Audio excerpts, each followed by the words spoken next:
my post-reflection, I'm going to look back at what I put together for my initial reflection, drink some coffee, sit outside, and see what I'm thinking about in regard to personalized learning a few weeks later. Let's look at what I was thinking in June. It is an ever-moving target, always evolving and improving, but its primary goal is to create authentic, individualized learning experiences for my students. So I still think that that is true in its nature, and personalized and individualized learning is unique for each student, and so it's going to be unique for each school and each teacher. In this section of my pre-reflection, I was looking at what we were already doing at Autry Mill to personalized learning. It's funny when I look at those three and I look at all of the principals from Fulton County, I just see them in a different way now. I understand them better, but I also think of them differently. So varied strategies, mastery-based assessments, and choice and voice. First of all, choice and voice doesn't even need its own category. We should already have this understanding that every assignment, every demonstration of understanding is going to have choice behind it, because no matter what it is that we're looking at, whether it's the assessment, the mastery, the demonstration of mastery, choice and voice should be happening all the time in a true personalized learning environment. So it doesn't need its own category. Before, varied strategies just meant, differentiation. But now, varied strategies, I'm thinking of varied content, and it's more purposeful going into it with giving the same material in a variety of different ways, and then allowing students to choose what content they want to use, not just giving it to them 5 different ways and having everybody look at it from 5 different angles, but just sort of giving the material and letting kids choose which avenue they want to take. I don't think that the way we've been interpreting mastery-based assessments at Autry Mill is the same as the mastery dispositions that I explored in this class. I already knew that mastery-based learning, true mastery-based learning, was something that allowed kids to get feedback and improve upon their work over time. As a teacher, I also know in my heart that that's the most effective way for someone to learn, is to get feedback on what they're doing, whether it's from a teacher or it's self-reflection, to push yourself to, because you just want it to be better. But being able to do things in your own time and setting your own goals is just the most effective way to create something that you're proud of. Anybody can learn anything in their own time, giving the right support and the right resources. And while I believe that, implementing that is overwhelming. I'm just so grateful to the rubrics that we saw in this class, because they showed me how to create rubrics that encourage someone to demonstrate mastery and not just to demonstrate a video or a certain product or whatever it might be. Giving students the knowledge about how they learn is going to be a game changer for me this year, I hope.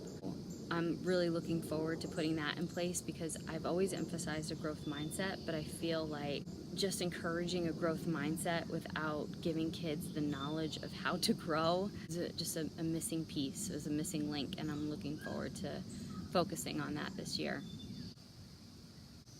So this is my final paragraph on my pre-reflection. So this is what I wrote in June.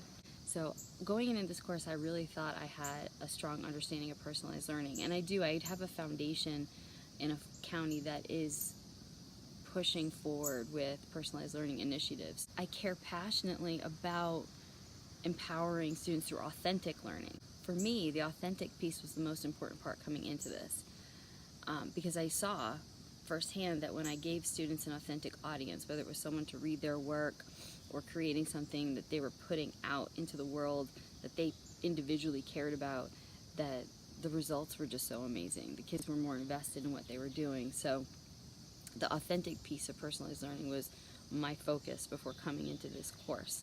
So all in all, I'm never going to be happy with this video. I could have written my reflection 10 times over in the amount of time I've already spent on this. I'm so grateful to have been put in the position of the personalized learner. I've been pushed outside of my comfort zone and back again. When I first started this course, I was so mad that I wasn't given a template. My first reaction, to my surprise, was annoyance. I didn't want to have all this choice. I just wanted to be done. But I'm so grateful for being pushed outside of my comfort zone, to a place that I actually enjoy being. I love creating things. I love the freedom to be able to express myself however I want. And now that I've seen it done, I'm still going to be tweaking how I'm going to do it with all of my students. But just this idea of saying, this is what I want you to know how to do. I'm going to support you every step of the way. Please show me that you understand it however you'd like. It's so exciting. It's so human. I feel like I'm gonna have a chance to give some dignity back to my students rather than giving them multiple choice test after multiple choice test to, determine whether or not they understand verbals. I'm gonna be able to sit down with them and have a conversation with them and then say, yeah, you understand this, you can move on to the next thing. I'm not scared of it anymore because I know it's important. So we'll figure it out. There are certain barriers that I have no control over right now. All I can do is be as transparent as possible and trying to move through the progress and the path of personalized learning and be open and honest with my students, their parents, my administrators, my colleagues, and I look forward to continuing to grow. And I'm also really looking forward to my mini Genius Hour project this year, which is going to be learning about the brain, about executive functioning, about learning how to learn so that I can help my students know why it is we have to learn verbals, because I didn't have to learn them until I taught 8th grade. But I do realize that subconsciously knowing and understanding verbals helps me. Anyway, the sun is coming up. As students in a traditional classroom, we are conditioned to comply with whatever it is that the teacher has given us. The teacher gives us a task, we complete it, we get an A or B, and we move on. And we're moving toward a place where the teacher gives us a task or asks us to demonstrate our understanding in something. And if that demonstration of understanding does not show that we understand it, we're asked to try again. My students don't know how to try again. My students know how to look at a checklist, complete the checklist, they expect to get a 100 on it, and then they expect to get the next checklist. And I didn't realize that I had some of those same feelings. It wasn't until I took a step back and looked at my thinking that I was able to see that that's the same frustration that my students have.